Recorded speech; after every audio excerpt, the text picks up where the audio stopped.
Where did you go to high school? That's next on City Corner.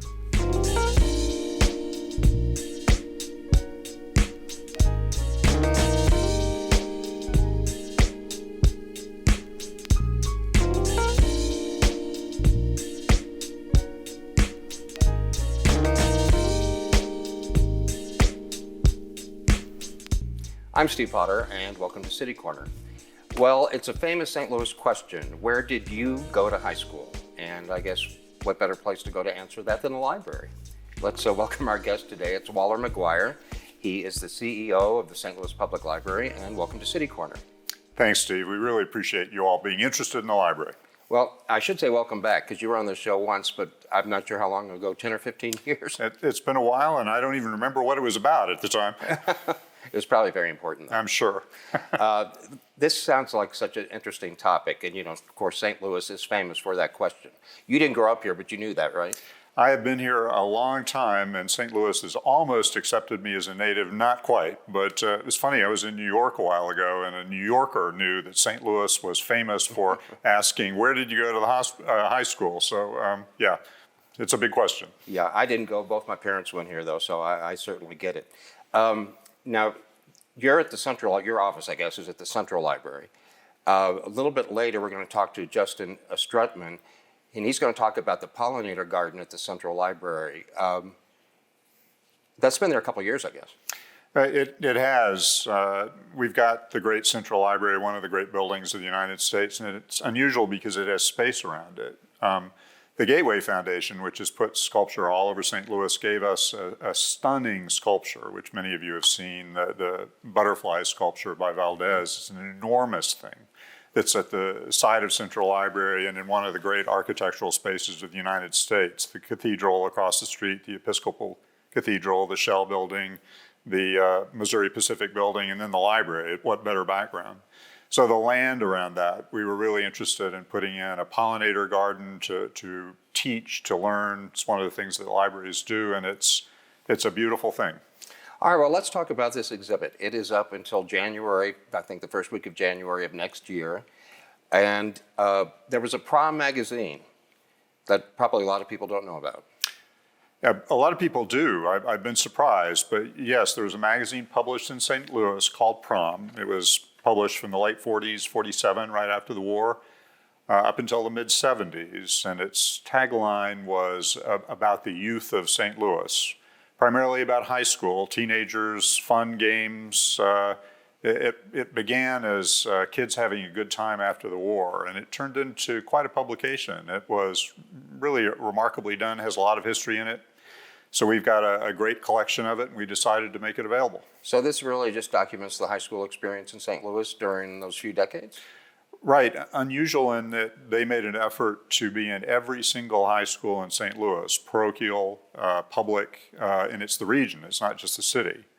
Also unusual in that it was even-minded. St. Louis, of course, the high schools were very segregated at the time. It had strong representation from Soldan, from Vashon, so it was even-handed in terms of race, but fairly even-handed, which is really pretty unusual. So it has good coverage of the entire area. Part of the exhibit, we do a map of all of the high schools that are included in the exhibit. There are, I think, 125 of them. That's a lot of high schools to track and map, so yeah. It really covered the city. Let's look at a couple of images we have. We'll start with the actual library building, I think it is. The first one we're going to look at. Maybe not. What's the history of the library building? There it is. Yeah, one of the great buildings of the United States. St. Louis has a stunning library. It's even more beautiful inside than out. And one of the things about it is it has one of the great public library collections of the United States. I think the next shot is one from the inside. Yeah, showing a little bit of the exhibit. We've got the Great Hall, one of the most beautiful rooms anywhere, and we use it to feature exhibits. We pull together things from the collections and St. Louis history. Sometimes they're fun things, sometimes they're serious things, and right now it's prom. Uh-huh. And the next one, I think, is a picture of the map that you mentioned. Yes, there's the list of all of the high schools, and of course they move around, and we had to track them and put them on the map. So you see a lot of people standing in front of the map going, I remember Right, I bet. I read something about this exhibition. I'm not sure who wrote it or where it came from, but let me quote it to you, and I'd just like you maybe to explain it. I think this was a description of Prom Magazine, or maybe the reason that Prom Magazine came about. It said, post-war capitalism targeting young audiences. So what does that mean? Right. I think actually I wrote that for the exhibit. It was right after the war. The world had gone through a terrible experience. People wanted teens to have a good time, I think, but they were also identifying teens as a market in a big way. Teens had disposable income. They wanted to have fun. They wanted to have clothes. They wanted to have music. They wanted to have cars. And so the magazine, Prom Magazine, was brought about by a man named Julian Miller, advertising background, really interesting background. Father was a very prominent rabbi here in St. Louis at the beautiful temple there on Kings Highway. Really interesting career, but I think he identified teens as a market, and he knew that, St. Louis was a closed They center. still are, aren't they? Yeah, I bet so, yeah. And prom is still a big thing. One of the interesting things about the magazine is it did, of course, have advertisements. It was a profit-making enterprise, but they used teens from St. Louis schools to model the clothes, to drive the car, to listen to the records. So the big Scruggs and Vandervoort and Famous Bar, and they were hiring local teens to do modeling. So it was a big operation. Part of the exhibit, I think you actually have some sort of prom outfits through the decades that people wore. So why don't we look at those? And I think the first one would be in the 40s? Yep, that looks like the 40s. We actually, the staff had a good time searching out and finding actual prom clothes from the decades. And funny, one of the things that happens, I've seen it happen more than once, you see somebody standing in front of it saying, "I had that dress, but mine was blue." Let's go to the next one. And there's the blue one. Yeah, they're actually standing on records that were the hits of the era that they're featuring. So, of course, music was a big deal, and there you see a list of the top 10 prom recordings and music from the era of the dress as well. So it's all tied together there. And we've got a few more. Yeah, that looks like the 70s, which I can remember. My father wouldn't let me have a colored tuxedo, but yeah, that looks like the 70s to me. That was one good decision he made, right? Yeah, I graduated high school in 73, so I can relate. Yeah. I throw all my clothes away. Let's go to the next one. Yeah, and on into the 80s, yeah. I bet you hear a lot of interesting things when people come in. Do you find that most of the people that come in actually went to high school in St. Louis? It's funny, we had an exhibit opening for the exhibit. It's the library's foundation that makes these possible and funds them. And so we invited the foundation down for an opening. And one of our board members found a picture of himself that he hadn't realized existed in a soccer game in a decade I don't even remember. So it definitely triggers all sorts of memories and interests. But libraries do that generally. Right. Nearly any room in the library, you can find history you weren't aware of. Let's look at some more images we have, and you can just kind of explain what we're seeing. Another outfit. Yeah, wow. You can see why staff had fun searching those down and bringing them out. So those were originals, huh? Oh, yeah. Wow. They're all as historic as something like that from the 1980s and 70s can be. Let's keep going. Yeah, and there is the entry, all that chiffon, and the beginning of the exhibit there. We talk about prom generally as well in the exhibit. It's funny, I didn't realize, but prom is such a big part of everybody's life. But it's big business in the United States. There's actually an index that measures how much money proms are bringing into the economy. And by the time you count up dresses and clothes and tuxedos and cars and transportation and flowers and on and on and on it goes. I think part of the exhibit, the average prom goer spends over $800 right now, and it's not unusual to spend thousands. So imagine what a prom goer from the 40s would think of that. Yeah, I don't remember. I went to prom. I remember I borrowed my mother's Mustang Fastback. Oh, woo, She man. probably gave me some money, I don't remember. Yeah, I had my father's sedan, so you beat me there. And this means a lot to me. I didn't go to high school here. Both my parents didn't meet till after high school, but they both graduated in '48, so they're in this time frame. And my mom went to Clayton High, and my dad went to Normandy, where his father later became principal. But it sort of brings some warm feelings. Well, prom, it touches everybody, and we started doing a section in the exhibit on prom and popular culture. And you start looking at movies and music and books that feature prom, and that prom is a major part of. You can make a whole exhibit out of that. There's a whole wall of the, beginning. Greece is the least of it. Right. And so this is up until early January of 2024, believe it or not. So people have a lot of time to see it, but it's also available online. So tell me about that. We do. The magazine was published for 30 years almost, and so it was a monthly, 10 cents a copy. And it was meant to be just ephemeral. I think they thought it would come and go and they'd make money off of it and it would go. But we've digitized all of them that we have. We don't have every issue yet. We're still looking for some of them, but we've got hundreds of them digitized. You can go to our website, which is slpl.org, the library's website, and you can find it under digital collections, and you can actually search the prom exhibit as well as many of our other exhibits. But you can search name or high school, and it'll bring up the images page by page, and you can look through it. We've got that, of course, at Central as well, so people in the exhibit can look at it and see whether they can find themselves. I just want to bring this up. I brought a couple of my dad's high school yearbooks with me today just to show you. And you may end up getting them someday because you explained that you're collecting them. So if there are people out there, are you still looking for items? Oh, yes. Now, Special Collections doesn't want to get deluged with copies of Prom because we've got most of them, but there are about 15 of them I think we don't have. So we're always looking for that. And yearbook collections, we have a large yearbook collection, St. Louis yearbooks. Mm-hmm. And there's a lot of history of the community there, right. And it's not collected many places. We have a lot of people coming down for yearbooks. So we encourage people to get a hold of you. We do. Historic yearbooks and Central Library can tell you whether we've got it, whether we need it.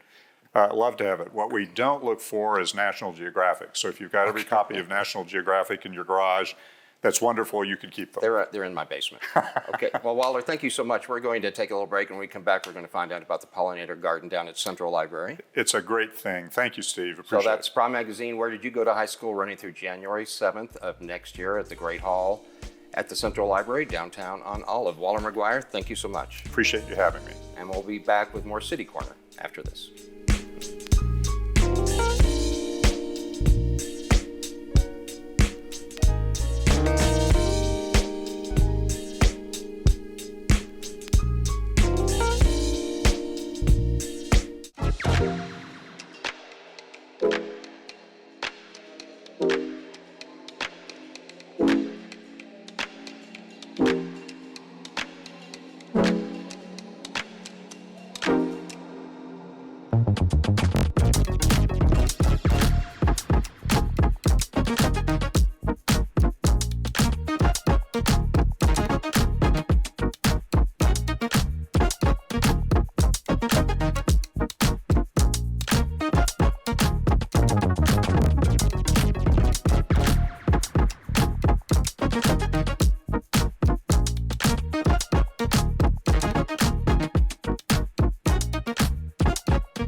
¿Qué color?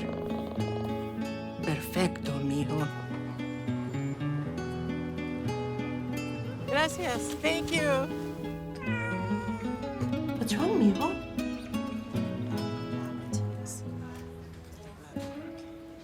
Donating to a pet's medical care is one of the many ways you can help families in your community. Pets and people belong together. Learn more at petsandpeopletogether.org.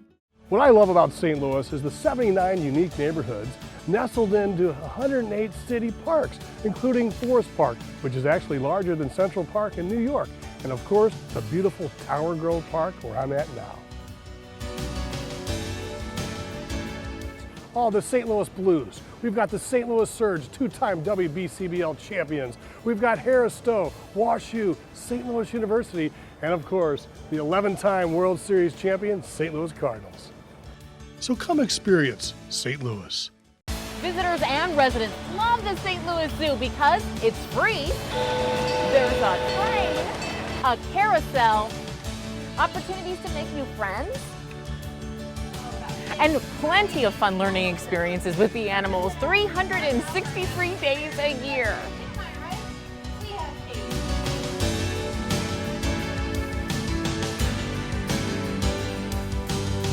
So come and experience St. Louis.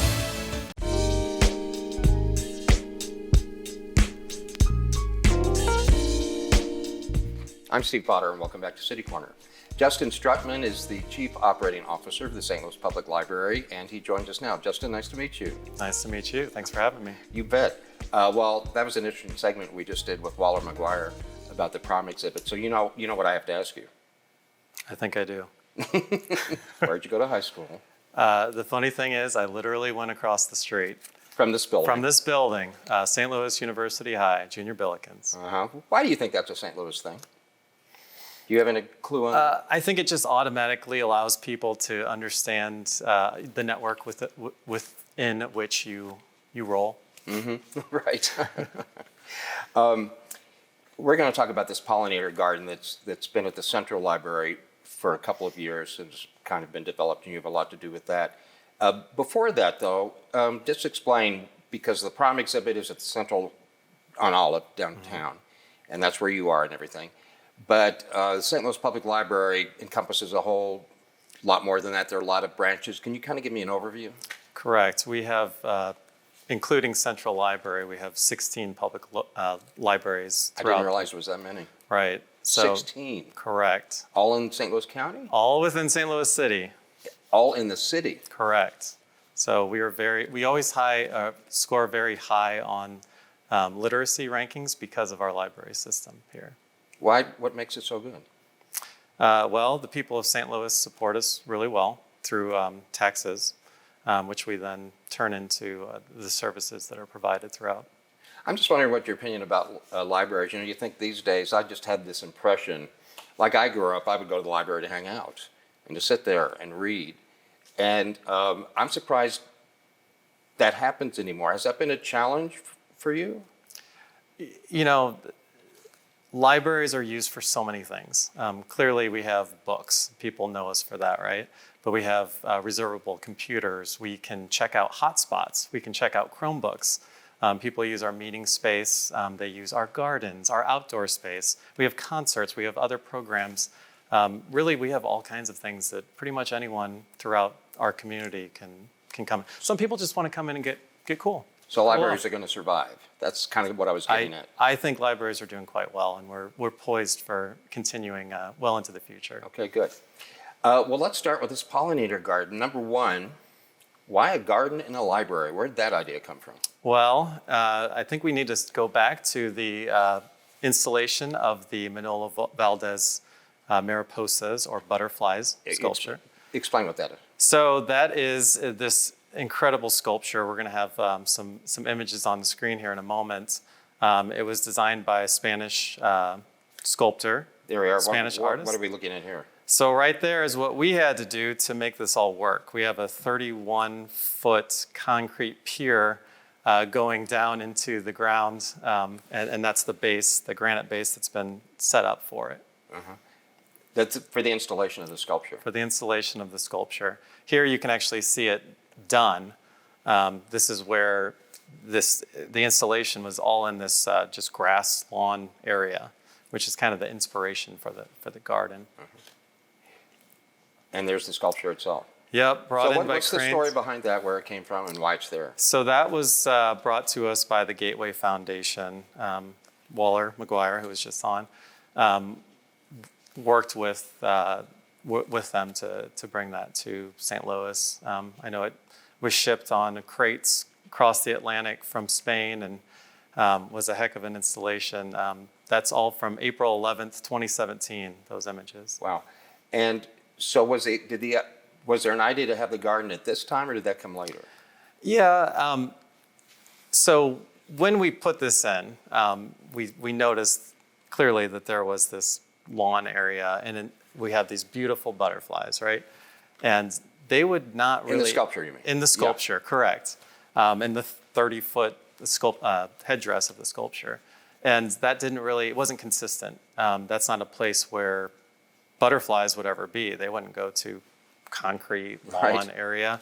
So we really took that as kind of the impetus for putting in this And garden. for people that may not have been there, Central Library down on Olive, it's like downtown, there aren't a lot of green spaces. So that little piece in front of the library really jumps out at you. It does, yeah. And people have been doing a really good job. Some of the new construction around, I can tell that a lot of that is native species that have been put in very specifically to provide these resources for pollinators. We have some shots of the garden in bloom. Yeah, so it looks like we have a lot of Coreopsis there. Coreopsis lanceolata is kind of taking over there in the front. The cool thing about this garden is we worked with scientific partners to ensure that we were providing all of the resources that pollinators would need throughout their lifespan. Well, let's back up and start at the beginning. Pollinator. Maybe some people don't really know what that means.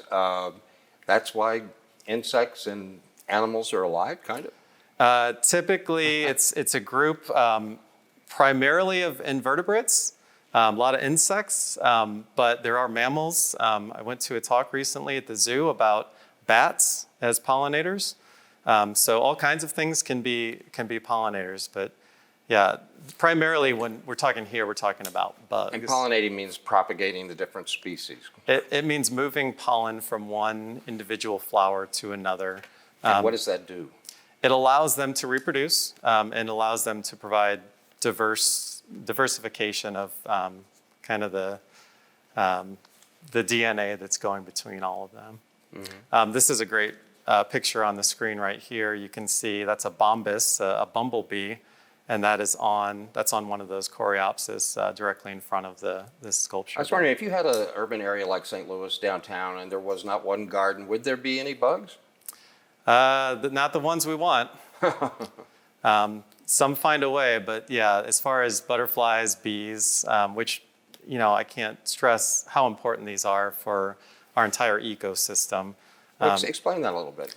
Well, it's interesting. So when you look at, let's say you want to plant a garden and you want tomatoes in your garden. Mm-hmm. Without bumblebees, you're not going to get any tomatoes. They require a certain type of pollinator, and bumblebees are really evolved to do what we call buzz pollination. They grab onto the anther, and they have their wings go at a certain frequency, and that actually releases the pollen, which then allows them to spread the pollen to other flowers and create the fruit that we know as tomatoes. Right. So all the pollinator gardens don't just benefit the insects; they benefit us farther down the line. Absolutely. And yeah, I mean, who doesn't want to be in these beautiful spaces? Right. I can't tell you, my phone is, half of the pictures are of my kids, and then probably a third of them are all pictures of flowers and pollinators. I bet some are your kids in the flowers. I'm just guessing. Yeah, there's a few. So how did you start to design this? I mean, is it complicated? Is there a certain procedure you need to go through, certain things you have to have? So like I said, we were very deliberate about how we designed this. We actually used a scientific partner who happens to be my wife, who is a PhD at Webster University, but we also partnered with Mobot, Missouri Botanical Garden. We used a local designer, Steve Eibendahl from I5 Group, and then a local installer of the plants, DJM Ecological.